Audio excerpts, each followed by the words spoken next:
السلام عليكم ورحمة الله وبركاته. ازيكم يا حبايب قلبي؟ عاملين ايه؟ هنعمل النهاردة بقى الطعمية البيتي بجد بطريقة سهلة خالص، وانتي واقفة كده ما خدتش مني والله ما كملتش 5 دقايق. هنعملها بكفاية بس النظافة اللي انت عاملاها وحاجة ضمنها. احنا مش عارفين هما بيحطوا عليها ايه بره، فانا هقولك الاساسيات بتاع الطعمية، واحنا مش عايزين نجود بقى في بيحطوا عيش بره. ما مش عارفة بقى العيش ده صابح، اكيد مش هيجيبوا عيش صابح وهيحطوه، اكيد عيش بايت، ما انت مش عارفه العيش البايت ده بقى جاي منين. الله اعلم، يعني رب، يعني كل واحد وله رزقه برضه. تعالوا بقى اقول لكم احنا عملنا الكلام الجميل ده كله ازاي. صلوا على النبي كده، اللهم صل وسلم وبارك على سيدنا محمد. ده نص كيلو فول مدشوش، ده اسمه فول مدشوش. بجيبه من عند العطار وبغسله كويس وبنقعه لمدة يوم كامل. وجيبوا صلاية متوسطة وراس توم متوسطة، عودين جرجير، نص ربطة قولوا معايا كرات، وبصلاية كانت عندي خضرة، وشوية كزبرة خضرة.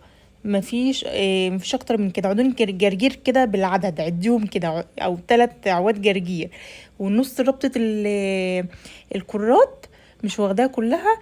وشوية كزبرة، عودين كزبرة برضو خضرة كده. وكانت عندي بصلاية زي ما قلتلكوا خضرة حطيتها، والبصلاية المتوسطة وراس التوم المتوسطة. طبعا النص كيلو الفول المدشوش اللي انا نقعاه وغسلاه كويس. هنضرب الاول الخضره كده في الكبه، او ممكن تعمليها كمان في الخلاط. يعني مش لو ما عندكيش كبه ما توقفيش نفسك، تتعمل في الخلاط عادي.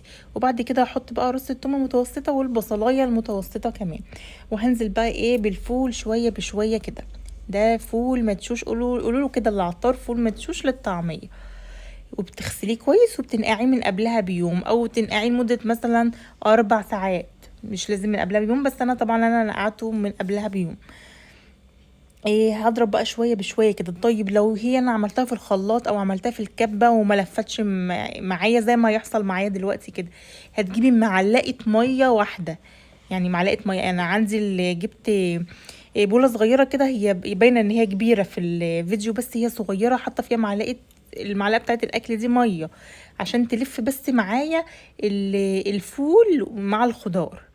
تمام كده. انت هتعمليها طب انا هعملها في الخلاط. طيب نفس الكلام برضو، هتضربي الخضار كده وهتضربي الفول بمعلقه ميه واحده كده، هتضرب معاكي بالخلاط بكل سهوله. اهو انا حطيت اهو معلقه ميه، مش كتير. وهضرب بقى اخليها تساعدني ايه في اللفه شويه. ما تزوديش ميه علشان ما تفكش معاكي. طيب في بيحطوا عيش، والله انا بصراحه ما جربتش بتاع العيش دي وما اعرفش بصراحه.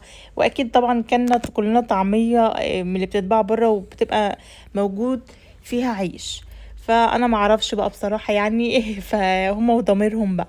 خلاص الطعميه جهزت معايا اهي. هحط بقى التوابل بتاعتي. هحط توابل كزبره ناشفه، شويه معلقه كزبره ناشفه كده. والملح طبعا حسب ما انت هتحبيه. وهحط كمان نص معلقه شطه كده. وهحط نص معلقه كمون، ومش هحط اكتر من كده. هقول لكم بقى وقت القلي هنحط ايه علشان تبقى الطعميه معاكي هشه كده ومن جوه ما تبقاش مكتومه زي اللي بنجيبها من بره بالظبط طبعا، بس احنا ضامنين احنا عاملينها ازاي وحاطين ايه جواها. تمام كده. هنقلب بقى التوابل، الملح والشطه والكزبره الناشفه. الكزبره دي انا جايباها مش مطحونه ودقاها كده في الهون عشان تبقى مش عايزاها ناعمه قوي، مش عايزه احس بطعم الكزبره في الطعميه. بتديها بقى ريحه حلوه قوي. طيب وهنعبيها بقى في اكياس تلاجة حسب بقى، يعني على قد الاكله بتاعتك. شوفي قد اكلتك قد ايه وعدد افراد اسرتك قد ايه، وعبي في اكياس على قد الاكله بتاعتك. وطلعي كيس يفك، وهقولك هتحطي عليه ايه بقى بعد ما الكيس يفك. انا هقلي دي حطيت على نطره معلقه صغيره كربونات الصوديوم او بيكربوناته، بيتجاب من عند العطار. نطره صغيره خالص، لو مفيش حطي نطره بيكنج باودر صغننه خالص. وطبعا ده منظر الزيت. هنسخنه كويس. ده الزيت الطبيعي المفروض ناكل فيه بالطعميه، طبعا بره ما بيبقاش كده، بيبقى اسود خالص.